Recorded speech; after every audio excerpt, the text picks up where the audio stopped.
Gracias por continuar con nosotros. Vamos ya al espacio de la entrevista. Como siempre, vamos a tomar unos segunditos para saludar a las personas que están con nosotros a través del canal 181 del sistema Sky y también a quienes siguen nuestra transmisión a través de la red social Facebook. Esta mañana vamos a hablar de política y específicamente vamos a conocer qué está pasando con este proceso de diálogo que había iniciado el gobierno con las diferentes fuerzas políticas. Pero tenemos para ustedes un contexto preparado. Los pensionados del Instituto de Prevención Social de la Fuerza Armada, IPSFA, están preocupados porque Hacienda se atrasa en el pago de sus pensiones desde hace 2 años, un tema que se ha vuelto recurrente, por lo cual dijeron que tomarán medidas más contundentes para exigir el pago de su jubilación. El fin de semana, en una reunión convocada por Causa Justa, dejaron clara la incertidumbre que tienen porque el ministro de Hacienda, Carlos Cáceres, no les ha trasladado los fondos suficientes para el pago de las pensiones de marzo. Tampoco tienen certeza si recibirán su pensión hasta diciembre de 2017, mucho menos para los años siguientes. Para el pago de pensiones de este año, la Asamblea Legislativa emitió el decreto 368, mediante el cual se dictaminó que se abonen al IPSFA 37.3 millones de dólares para el pago de esa obligación. Pero los militares afirman que el desembolso no se dio directamente al IPSFA, sino que el ministro de Hacienda lo depositó en el Banco Central de Reserva para ir realizando las transacciones que a su criterio considera necesarias para las operaciones del IPSFA. Este es uno de los temas en agenda nacional en momentos en que los acercamientos políticos entre el gobierno y Arena no pasan por su mejor situación. Este desacuerdo ha sido generado por declaraciones del secretario de Comunicaciones, quien recrimina la no asistencia a casa presidencial de Mauricio Interiano, quien en una de sus últimas apariciones públicas pidió al gobierno un compromiso de bajar salarios a funcionarios. Están preocupados porque algunos funcionarios no van a querer bajarse sus salarios. Cuando vemos que el gran problema desde el punto de vista fiscal es el incremento en remuneraciones que ha habido en estos 7 años. El gobierno ya había anunciado que ningún funcionario devengaría salarios superiores a los ingresos del presidente de la República. Esto como parte de las medidas de austeridad que está tomando el Ejecutivo y que sus voceros han pedido se extienda a los 3 órganos del Estado. Con estos temas, comenzamos la entrevista de hoy. Bueno, y nos agrada recibir aquí en Canal 12 a la diputada Norma Guevara, quien es parte también, es la coordinadora del grupo parlamentario del FMLN en la Asamblea Legislativa, miembro de la Comisión de Hacienda, miembro de la Comisión de Asuntos Electorales y de la Comisión Política. Diputada, buenos días, un gusto que nos acompañe. Buenos días, Manuel, un saludo a todos los televidentes de Canal 12, estamos a la orden. Diputada, me gustaría que comenzáramos haciendo una evaluación de este proceso de acercamiento entre el gobierno y los partidos políticos desde su punto de vista. ¿Qué está pasando con este proceso de diálogo que había iniciado y que daba pues una luz al final del túnel de encontrar una salida a los problemas fiscales del país?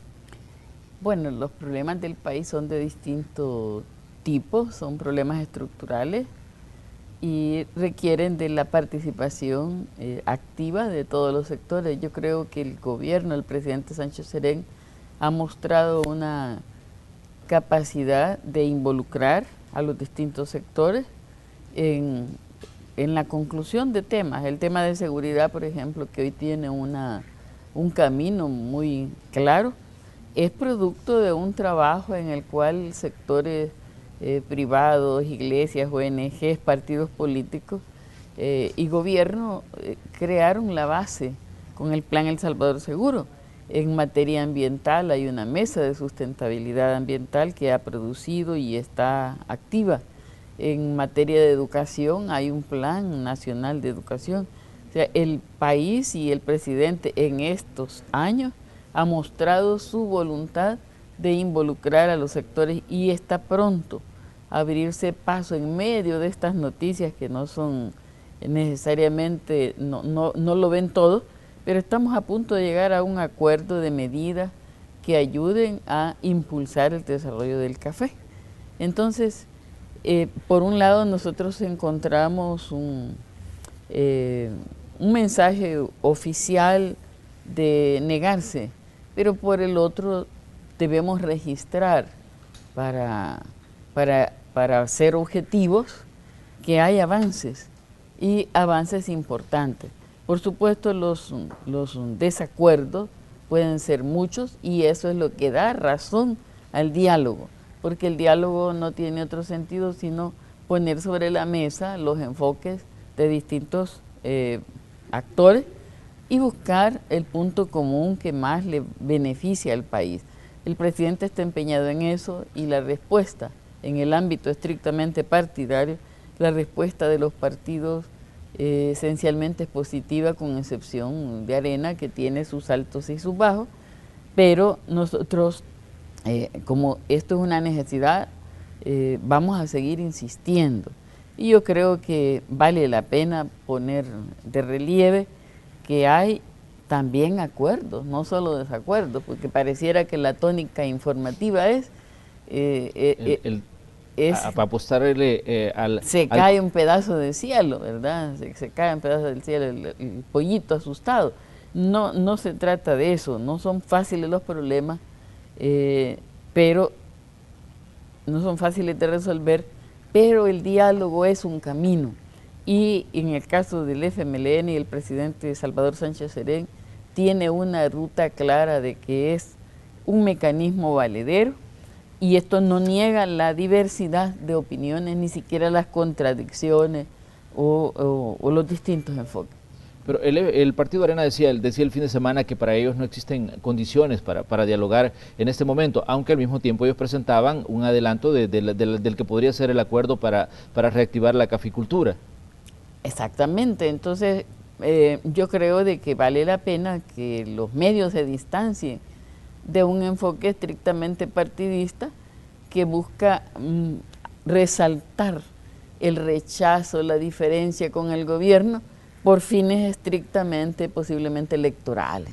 Entonces yo creo que a la población hay que decirle, hay buenas noticias para avanzar en un tema que es importante ambiental, económicamente y socialmente. Entonces, pero no ha sido fácil y se ha trabajado en los momentos en el que el discurso y la retórica decían lo contrario, porque hay aún en el caso de Arena, entiendo, diversidad también de opiniones, y ellos mismos están, vemos en las primeras planas de los periódicos, demandando el espacio a esas diversas opiniones. Pero también, bueno, es bien difícil distanciarse de las opiniones de los partidos políticos, porque en muchas ocasiones escuchamos a los voceros del gobierno decir que Arena le está apostando a desgastar al gobierno, y escuchamos también a Arena decir, bueno, que el gobierno no cumple con los acuerdos que se logran en casa presidencial. Entonces pasemos una balanza, ¿verdad? Miremos punto por punto las cosas que se cumplen y cuáles no se cumplen y por qué no se cumplen cuando sea ese el caso. El presidente, al retomar este diálogo no solo con Arena, sino directamente, ya no por separado como lo hizo antes, sino junto con los partidos, dio un informe detallado de las circunstancias del acuerdo de noviembre. Y el último punto fue incorporar al presupuesto, en este capítulo, los 122 millones que restaban de la colocación de 550 millones. En medio de una controversia sin razón, ¿verdad? Porque Arena, siendo parte de ese acuerdo y haberle puesto la finalidad para la cual se usará cada uno de esos centavos, se hace desentendida y trata de darle vuelta. En el caso de la Asamblea Legislativa, nosotros pues con respeto, con paciencia trabajamos, esperamos, pero al no tener sus votos, pues lo hicimos conforme a la Constitución y la ley. O sea, ese discurso tiene que ser contrastado con los hechos. Y los hechos es que el país tiene dificultades, pero no significa que no se lucha por hacerlos avanzar. Y no se puede hacer ver al país que no va a caminar si Arena dice, aquí me paro, ¿verdad? Entonces se trata de seguir buscando. Y ese es el esfuerzo de todos los que sí queremos que el país camine. Bueno, no hay duda que el proceso de diálogo es importante y siempre llama la atención, pero ¿cuál es el futuro que le ve usted a los procesos de acercamiento con los sectores políticos, entre el gobierno y los sectores políticos, y específicamente con el Partido Arena?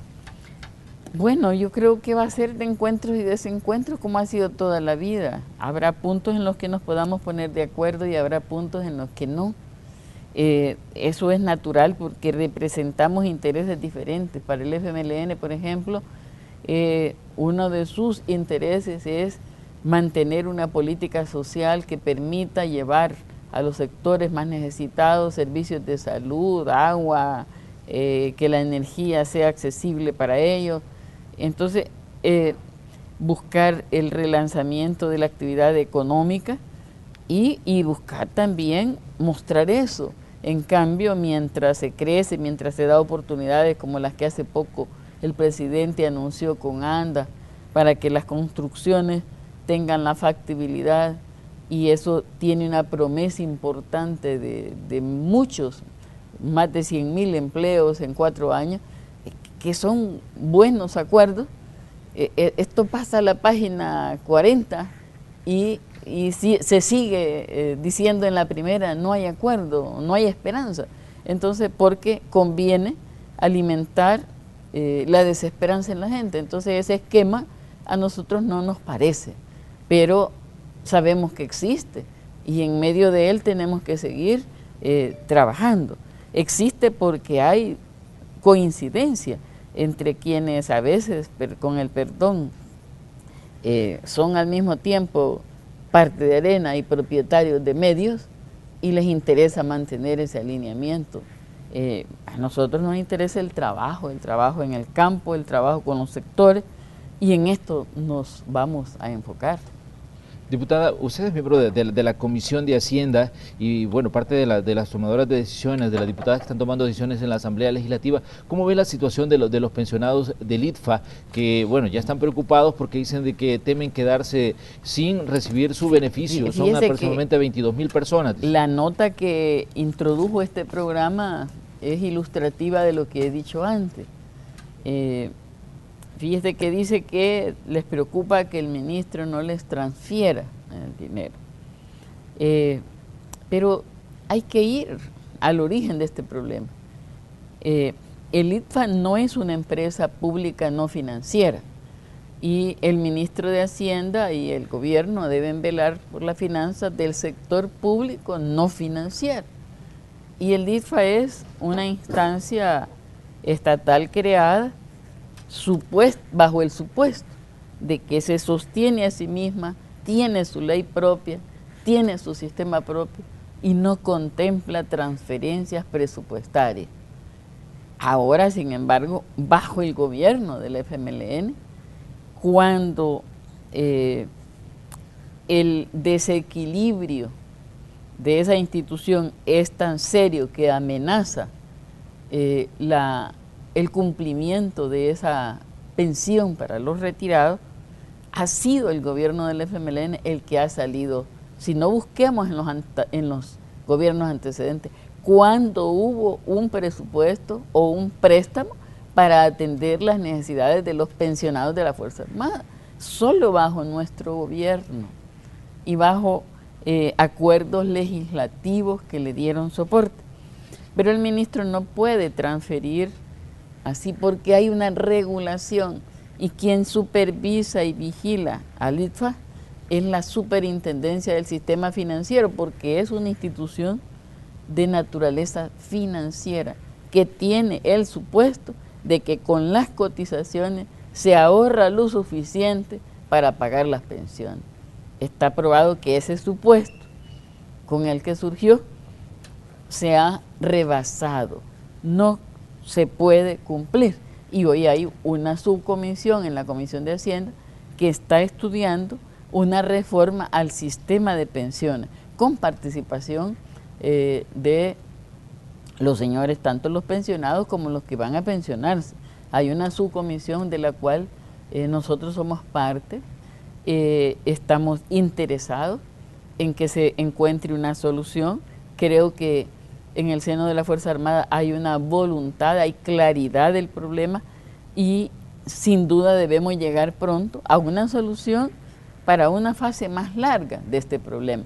Pero el problema coyuntural de las pensiones, que apareció más gravemente el año pasado, no se generó el año pasado, apareció, ¿verdad? Viene de cuando, según los propios señores oficiales, el gobierno en turno utilizó sus ahorros para las compensaciones a los militares que fueron retirados al finalizar el conflicto. Y ellos dicen que por eso el Estado está obligado. Y yo creo que moralmente y políticamente estamos obligados todos a buscarle una solución. Pero no es esa la manera, simplemente de acusar a quien sí les ha dado respuesta, porque ese es el enfoque que en la nota introductoria se maneja, ¿verdad? Un cuestionamiento al gobierno a través del ministro, porque no les entregó completos los 37 millones. Es que hay regulaciones. Repito que la superintendencia determina qué es lo necesario. No puede sobrepasar el ministro esas regulaciones. Este es un aspecto. Pero para anticiparse a la solución de este año, no la solución futura que va a estar en una ley que haga el sistema sostenible en el tiempo, financieramente, se ha solicitado la emisión de deuda. Y no hemos tenido los votos, no de los partidos que como PDC, Gana y PCN, sino no tenemos respuesta del partido Arena. Y estos problemas, igual que el tope al que estamos llegando del pago de pensiones privatizadas, que la cotización es privada, la comisión es privada, pero el pago de la pensión es público. También para resolver esto se ha anticipado el gobierno a buscar una solución en las dos vías, una solución de fondo reformando la ley y una solución coyuntural por la sentencia que emitió la sala impidiendo que se usaran los mismos fondos para resolver las obligaciones previsionales, para resolver el problema del año.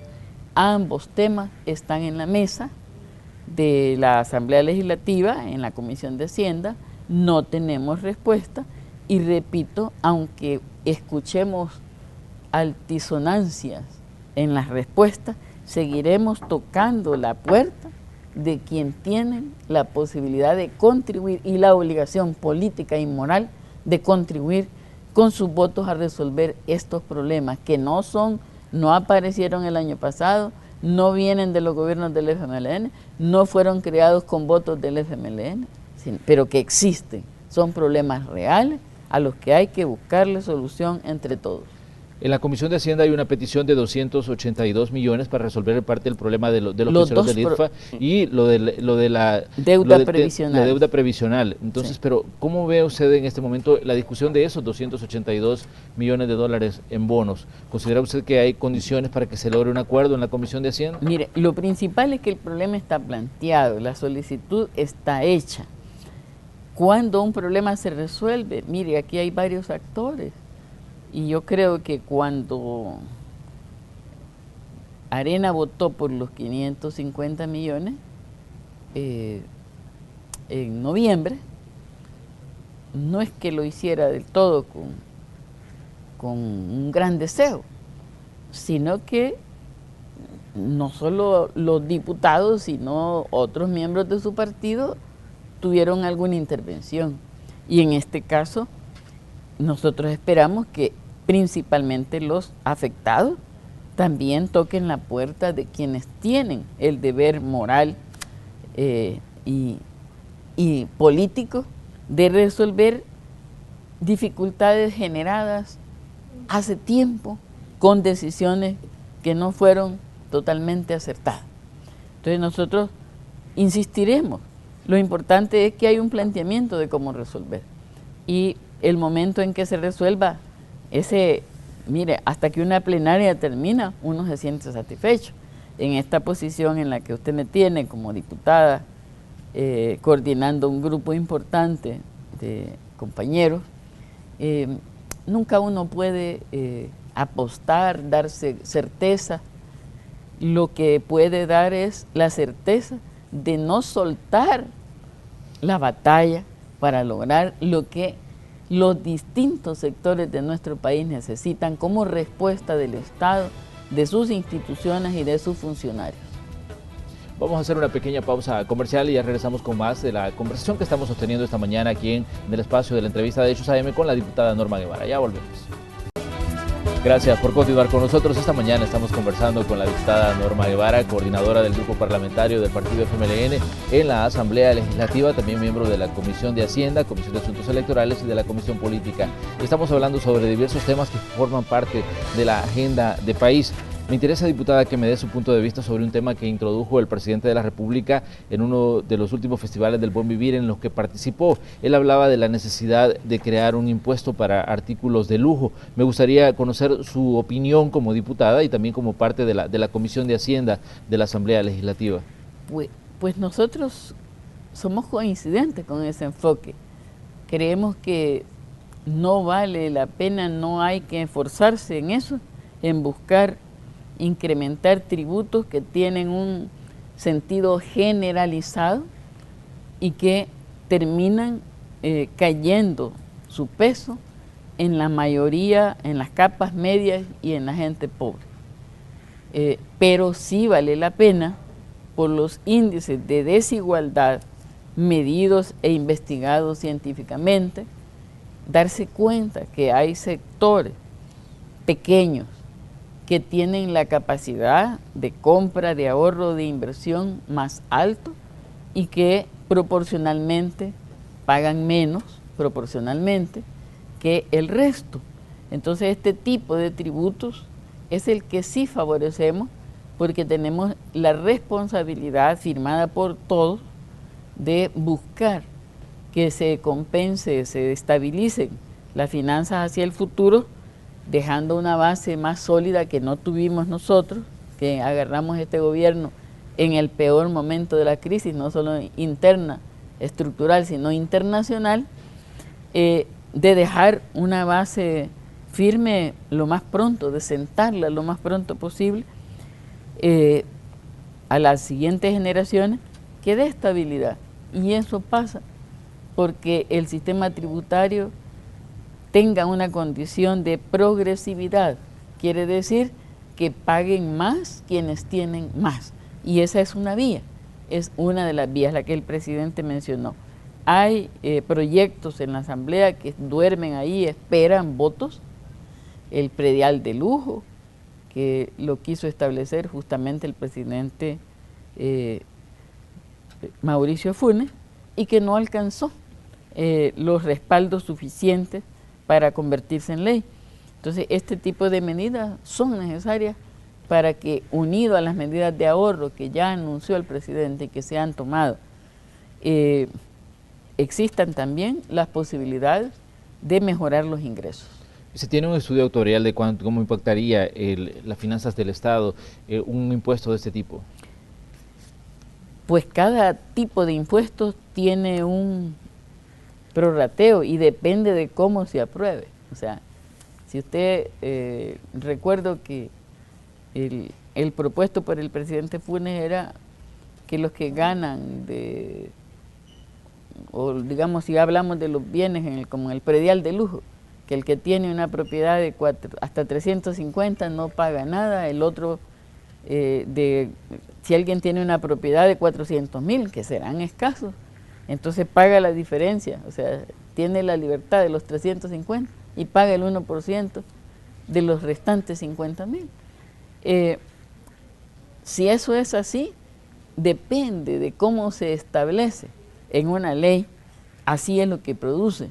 Por eso esos debates tienen una base técnica, generalmente la proporciona el Ministerio de Hacienda, auxiliado de Banco Central, de estudios que existen, y el debate pues se hace en la Asamblea.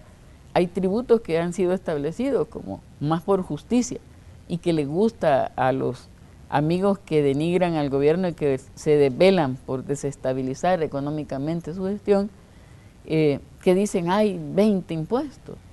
Y de lo que se trata es que algunos tuvieron la cobertura de pasar de estar descubiertos porque fueron inventos, como las bebidas no carbonatadas.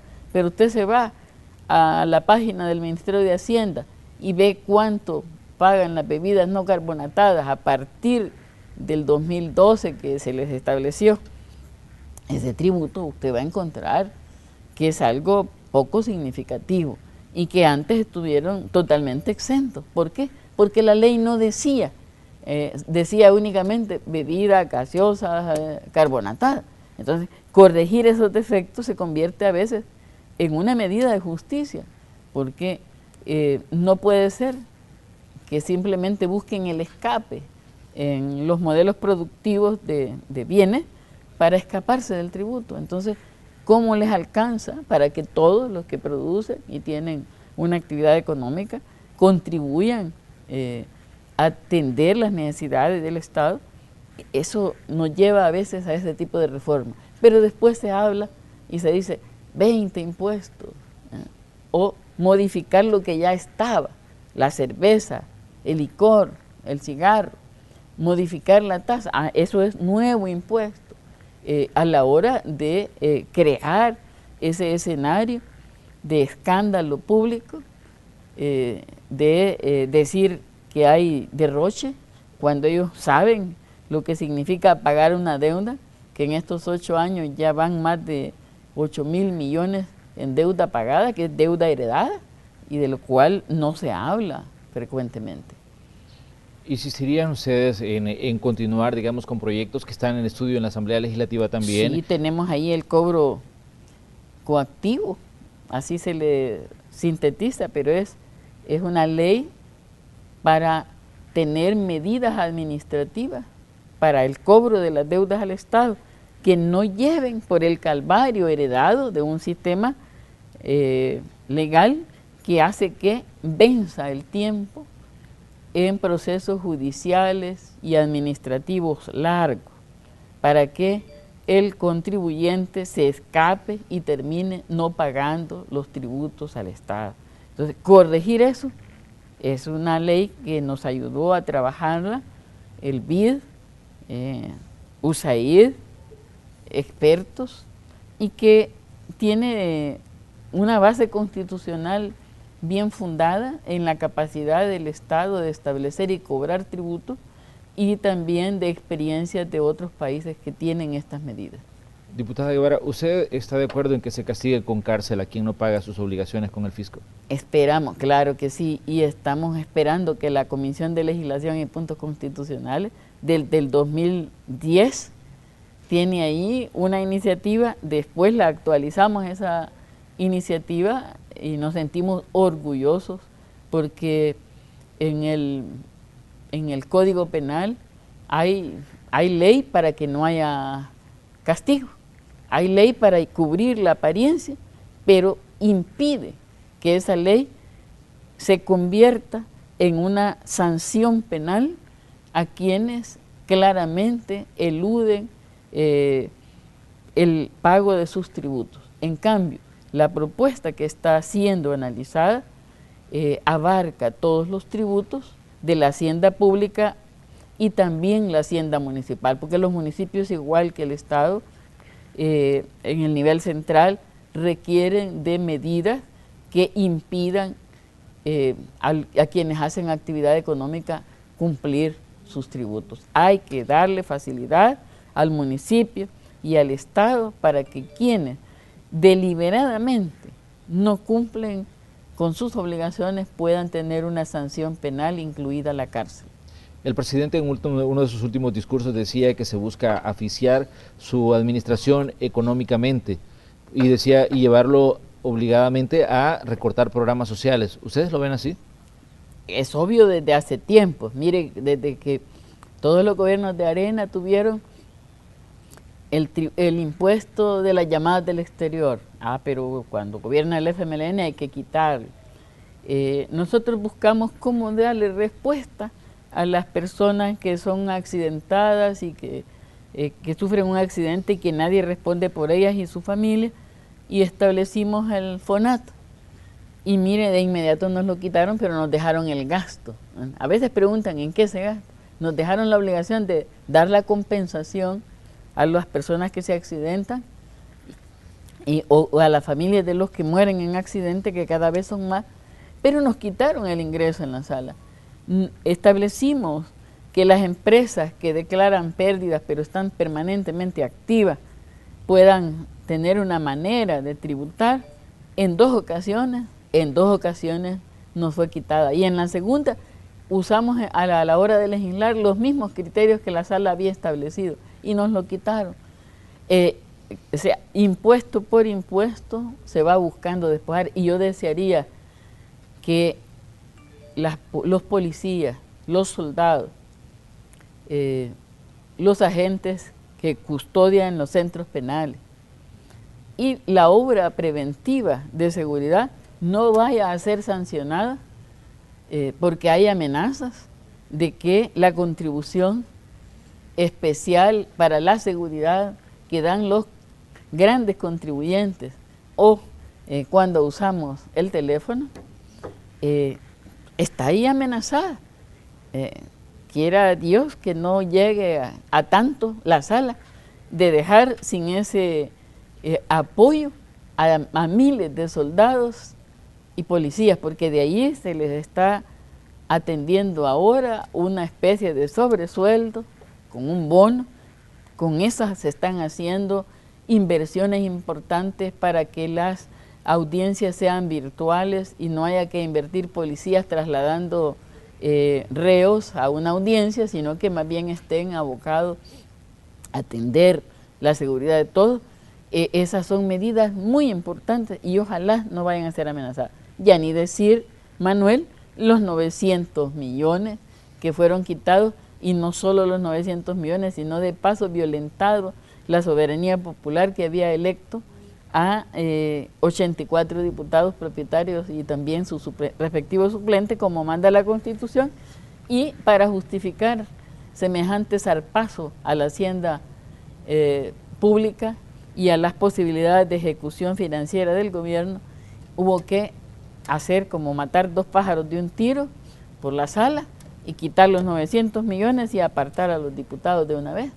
Eso es grave, no tiene parangón. Nosotros podemos ver América Latina que puede vivir muchos problemas, pero no vive en ningún país tanto abuso, tanto atropello a la decisión soberana de un pueblo que decidió elegir a un presidente y a un programa prometido como el que sufrimos nosotros. Y aún así, creo que tenemos, ya que estamos cerca de Semana Santa, una paciencia como la que tuvo Señor Jesucristo, de aguantar y seguir adelante. Aguantar y seguir adelante. Esa es la lucha en la que se vive. Pero comprendemos que es una forma de hacer política de un bloque oligárquico y de una forma de comprender la política por una fuerza política.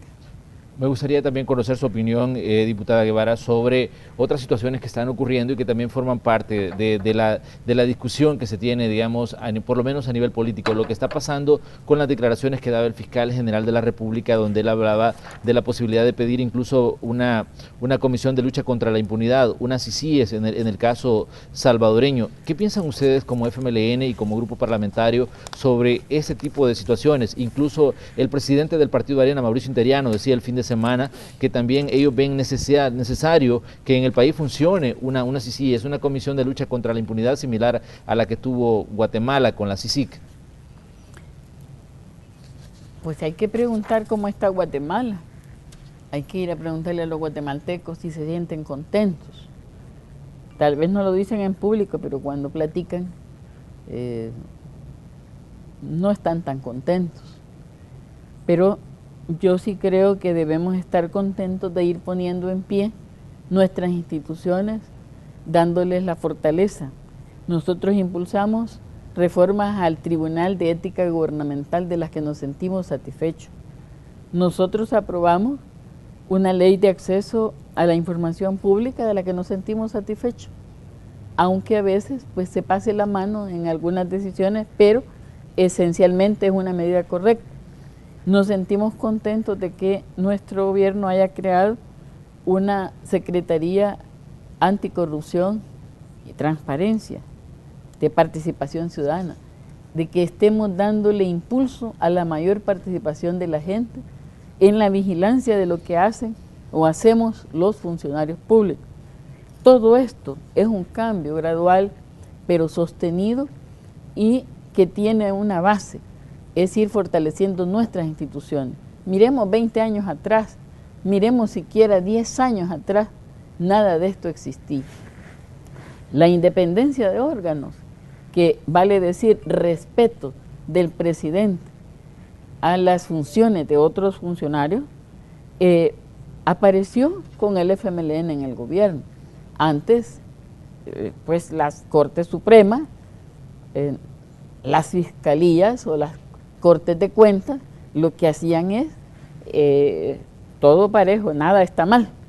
Ahora la crítica aflora, no solo para el pasado, sino el cuestionamiento al gasto, son parte de un nuevo momento que se abre con un fortalecimiento de las instituciones. Yo no quisiera que retrocedamos en esto y lamento que sea, digamos, la autoridad más importante, que es el único funcionario que tiene tanto peso en el Estado, en la sociedad, para proteger los intereses del Estado y la sociedad, como la Fiscalía, quien diga, prefiero esto, porque es su rol. O sea, si vamos a la Constitución, el rol para impedir la impunidad empieza con el fiscal general de la República y con el órgano de justicia. Ahí está. Yo prefiero ayudar en lo que se pueda a que estas instituciones, y quizás vale la pena una buena revisada a la ley orgánica de la Fiscalía, para darle la fortaleza que necesita en su rol. Y nosotros somos amigos de la cooperación, de la integración de los estados, de la complementariedad, de la solidaridad, más nunca de la injerencia externa en las decisiones que corresponden al Estado salvadoreño. El fiscal decía de que él veía necesaria pedir una CICIES, o al menos en el caso salvadoreño, porque decía que no cuenta con los recursos necesarios para poder Peor trabajar. Todavía, imagínense ustedes que por pobre yo, digamos, yo soy pobre en un pueblo y quiero ser igual que otro, y como soy pobre, para decir, me voy a ir a entregar a quien tenga dinero, a que me diga qué hacer, jamás. Eso no, mucho menos, y esa es la razón, porque si pobre está el fiscal de recursos, igual, lo hemos visto, está el IFA, están todos. Entonces, ¿de dónde? Ese no es argumento. Yo creo que debe privar nuestra soberanía, nuestra voluntad y nuestra capacidad de ponernos en pie. Problemas más serios resolvimos, como la guerra, la dictadura militar, superamos esos capítulos, estamos superando serios problemas con el aporte de la Fiscalía, del órgano judicial, de la policía, la voluntad y empuje del presidente de la República. Estamos enfrentando el problema que parecía no tener solución, como la seguridad. Lo estamos enfrentando por un camino correcto, que no es como soplar y hacer botellas, pero que tiene una ruta clara y unos resultados tangibles, visibles adentro y visibles desde fuera, desde donde se nos quiera ver. Entonces, si somos capaces de resolver nuestros problemas, ¿por qué vamos a buscar la injerencia de fiscales externos, financiamientos condicionados para investigar no lo que haya que investigar, sino lo que le manden? Eso sería una injerencia. Por lo menos nosotros como partido, y aquí no hablo solo como Norma o como diputada, sino como ciudadana de este país, por el cual hemos luchado para abrirle espacio a la democracia. Me gustaría también que me diera su opinión respecto a un comunicado que publicaba el FMLN en sus cuentas oficiales, y era una situación respecto a lo que está ocurriendo en Venezuela. La Organización de Estados Americanos había dado un informe en el que hacía serias críticas al gobierno de Nicolás Maduro. El FMLN publicó un comunicado donde cuestionaba ese informe que había publicado la Organización de Estados Americanos.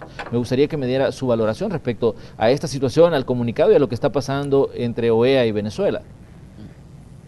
Pues mire, los sistemas de integración afortunadamente hoy tienen más de una vía. América Latina y el Caribe tenemos la CELAC como un mecanismo de integración y cooperación que ya tiene 5 años y del cual orgullosamente hoy El Salvador es su sede. Y somos también parte de la OEA, pero eso no significa que nosotros vamos a tolerar y en silencio acciones injerencistas sobre cualquier país que indebidamente la OEA busque inclinar un látigo. Cada país tiene su sistema. Mire, aquí la sala atropella al Ejecutivo y dice algo la OEA por eso. Teóricamente estamos en el marco del Estado de Derecho, ¿verdad? Nosotros mismos decimos que las sentencias se han cumplido, pero en Venezuela hay una situación de agresión desde hace tiempo, a la cual no digo que la OEA, porque la OEA es la suma de los estados, sino un funcionario de alto rango, pues hace un informe y hace propuestas que son desproporcionadas a los estados, como sacar a Venezuela de la OEA.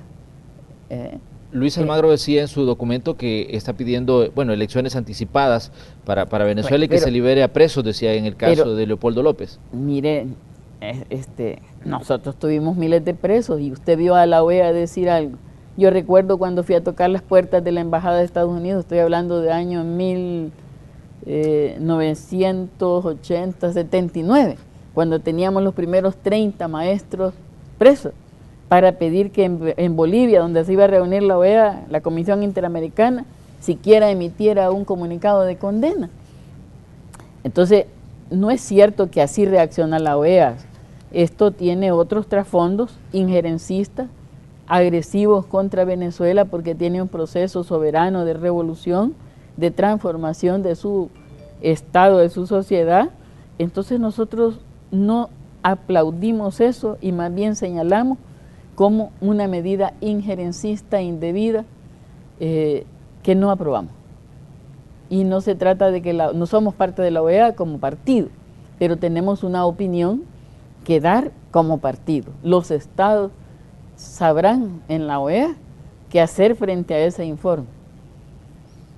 Bueno, me gustaría que regresáramos a las agendas locales para tocar otros temas. Hay ya planteada 2 propuestas de reforma al sistema de pensiones, la que presentó el gobierno salvadoreño en febrero de 2016 y una que presentó la Iniciativa Ciudadana para las Pensiones en este 2017. Me gustaría que me diera su valoración respecto a hacia dónde va a apuntar este tema de la reforma de pensiones, que es un tema considerado urgente, pero que vemos que el debate todavía no aflora o no llega a un nivel que se puedan tomar, digamos, decisiones definitivas en cuanto a una reforma. Mire, este es un tema delicado, que hay que ver el problema para que no sea cualquier solución vendida como la solución.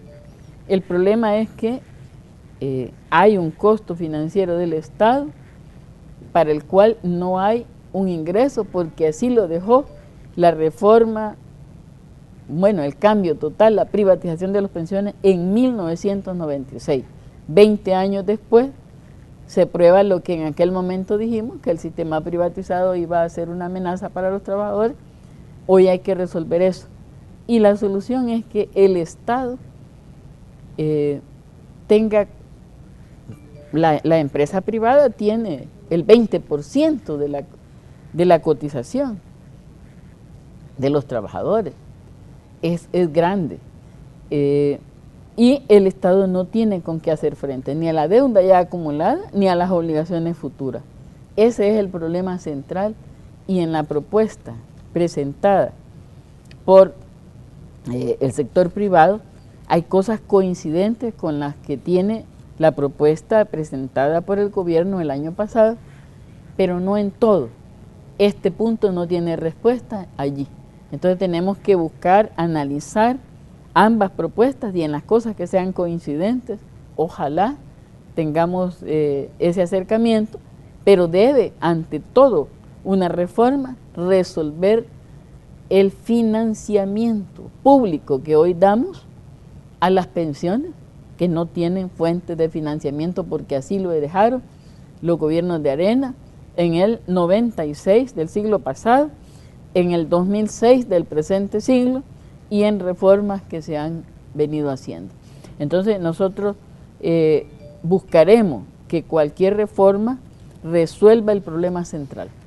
Se menciona la posibilidad incluso de crear un híbrido entre las dos propuestas. ¿Usted ve posibilidades de que esto se pueda hacer, o por lo menos existiría la flexibilidad para que se tomen lo mejor de ambas propuestas? Lo que quiero decir es que lo que sea coincidente debe analizarse, pero que debe resolverse el problema central, que es la sostenibilidad de las pensiones, porque no se puede decir al Estado, pague pensión VIP, pague lo que ya pagó, de nuevo, pague la pensión mínima, pero no tenga ingreso. Pero la empresa privada que maneja los fondos, sí tiene el 20% de la cotización. Si usted cotiza $500, quiere decir que $100 van directamente el primer día en que lo cotiza, van a la empresa privada, y a usted le quedarán 400 de ahorro. Estoy exagerando, ¿verdad? Puede ser 10 y 50. Entonces no puede ser. Y después le dicen, como esto no ajusta, ¿verdad?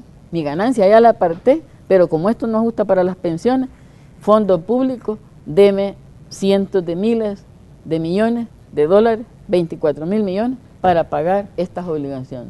Entonces, privado en la cotización, en el manejo, pero público en el pago. Ese es el mixto que tenemos. Tenemos que pasar a un mixto que sea sostenible. Entre los cuestionamientos que vienen elaborados por técnicos de Casa Presidencial, se dice que se eleva el nivel de cotización, pero el ahorro es menor para el trabajador, y que no se dice cuánto costaría el administrar un fondo de reserva para pagar las pensiones. ¿Cómo lo ve usted, el análisis que ha hecho, digamos, hasta ahora de la propuesta? No, nosotros no es demasiado complejo para reducir a un solo ítem el problema, porque entonces diría que resuelto este problema, apóyenme lo demás, y no es así. Nosotros preferimos un análisis más serio, más integral. Hay engaños en la propuesta cuando ya la leemos, pero tampoco queremos denigrar.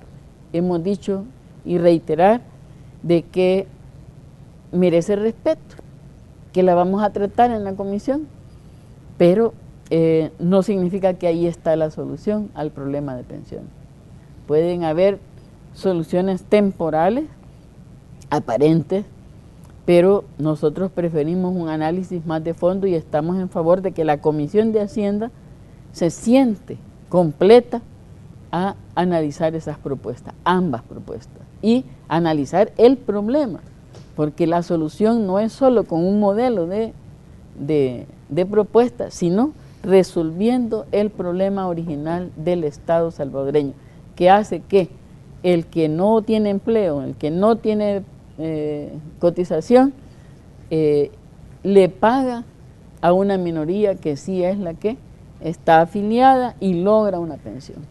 Ahora bien, otro de los elementos que llama mucho la atención respecto a la propuesta del sector privado es el permitirle al cotizante poder accesar al 25% de sus ahorros. Pero, bueno, el secretario de Comunicaciones y otros voceros del gobierno dicen, mire, eso es como incrementar la edad de retiro, pero no hacerlo de forma directa, sino hacerlo de forma silenciosa, porque las personas que presten van a tener que seguir cotizando. No solo quitarle la clientela a las cooperativas, porque a nadie le prestan de gratis, ¿verdad?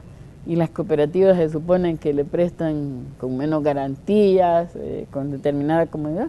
Entonces, no es abrirle un nuevo espacio a este segmento del sistema financiero, porque es una forma del sistema financiero, la privatización de las pensiones.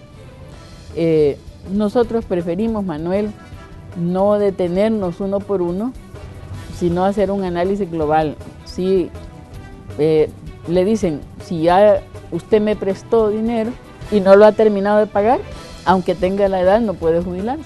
O sea, es peor todavía, porque la gente, ¿cuándo va a terminar de pagar si le prestaron con el gancho de resolver el momento, pero le sacrifican su futuro? Entonces, no, hay muchas cosas que deben verse desde el lado del trabajador, del jubilado y de la generalidad que contribuye al pago de las pensiones. Bueno, vamos a ir a nuestra segunda pausa comercial, ya regresamos con las conclusiones de la entrevista de hoy. Bueno, estamos ya en la recta final del espacio de la entrevista de Hechos AM. Esta mañana hemos estado conversando con la diputada Norma Guevara, coordinadora del grupo parlamentario del partido FMLN. No hay duda que 2017 es un año preelectoral y hay aspectos importantes que deben analizarse sobre ese proceso preelectoral. Diputada, una situación que todavía continúa, digamos, siendo un punto pendiente es el presupuesto del Tribunal Supremo Electoral para las elecciones del 4 de marzo de 2018. El tribunal ha pedido un estimado de 39.9 millones y ellos dicen que el tiempo está corriendo y todavía no cuentan con los fondos para proceder a organizar los comicios. ¿Cómo lo ven ustedes desde el FMLN y desde la Asamblea Legislativa, desde la Comisión de Hacienda? Bueno, a la Asamblea no ha llegado ningún pedido todavía. Creo que el Ministerio de Hacienda está analizando el presupuesto, porque el presupuesto, como todos los presupuestos, debe analizarse. Hay que recordar que el anterior se tuvo un presupuesto de 25.6 millones y todavía el tribunal devolvió más de 2 millones que no ejecutó. Eso es como recuerdo, como contexto. Creo que el Ministerio de Hacienda, al hacer ese análisis y tener o pensar en una vía de financiamiento, lo llevará a la Asamblea.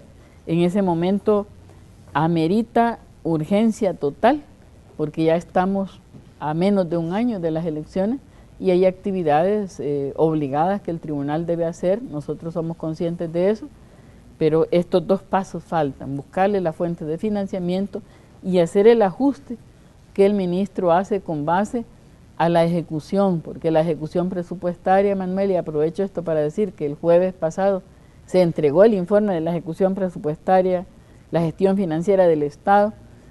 Es un acto que merecería mayor atención tanto de medios como de políticos, porque justamente es la respuesta de en qué se ha gastado y qué impactos ha tenido el gasto público en el año anterior. Entonces buscaremos que de manera urgente, una vez llegue a la Asamblea, tenga la respuesta política de ser aprobado el presupuesto para las elecciones de 2018. Fusades decía en uno de sus últimos análisis que les parece una situación urgente que se le entregue el presupuesto al Tribunal Supremo Electoral, porque ellos decían que se corre el riesgo de que las elecciones incurran en situaciones que se dieron como en las de 2015. Mira, es difícil que si no tenemos sentencias de la sala que nos impongan cambios, tengamos el mismo cisma que tuvimos en las elecciones pasadas. Es difícil. Lo que sí es una amenaza real y política es lo que como partido hemos advertido a través de la sentencia de la Sala de lo Constitucional con una medida cautelar, impedir la integración constitucional del tribunal para crear una correlación favorable a un bloque de derecha, ¿verdad?, en el tribunal. Y eso sí es un riesgo político serio, de los más serios que ha vivido este país después de la firma de la paz. No se ve en el horizonte porque somos muy inmediatistas, pero al analizar los efectos de esa decisión, aparte de ser una crasa violación a sus propias decisiones, las del órgano judicial, es una amenaza, ¿verdad? Más que la falta de presupuesto, ahí hay una amenaza. Pero yo creo que el presupuesto llegará pronto y en cuanto llegue a la Asamblea tendrá un tratamiento urgente y rápido. Eso espero al menos, y que todas las fuerzas políticas respondamos como se debe a la necesidad de dotar al tribunal de un presupuesto adecuado. Diputada, le queremos agradecer que nos haya acompañado en este día lunes y que nos diera pues, su punto de vista sobre diversos temas que están ocupando la agenda nacional. Muchas gracias, Manuel. Un saludo a todo el pueblo salvadoreño por este espacio. Cerramos así el espacio de la entrevista, pero también les queremos adelantar algunas informaciones a las que les estamos dando seguimiento. En Guatemala se desarrollan una serie de allanamientos en operativos que las autoridades han denominado anti-extorsiones. También estamos pendientes de un accidente vehicular en la zona del Poliedro y a nivel internacional en los Estados Unidos. El presidente Donald Trump recibe al primer ministro iraquí en Washington. Estos son de los temas a los que estamos dando seguimiento y que por supuesto trataremos de detallar en la segunda parte de Noticiero Hechos. Así que continúen con Canal 12, ya volvemos.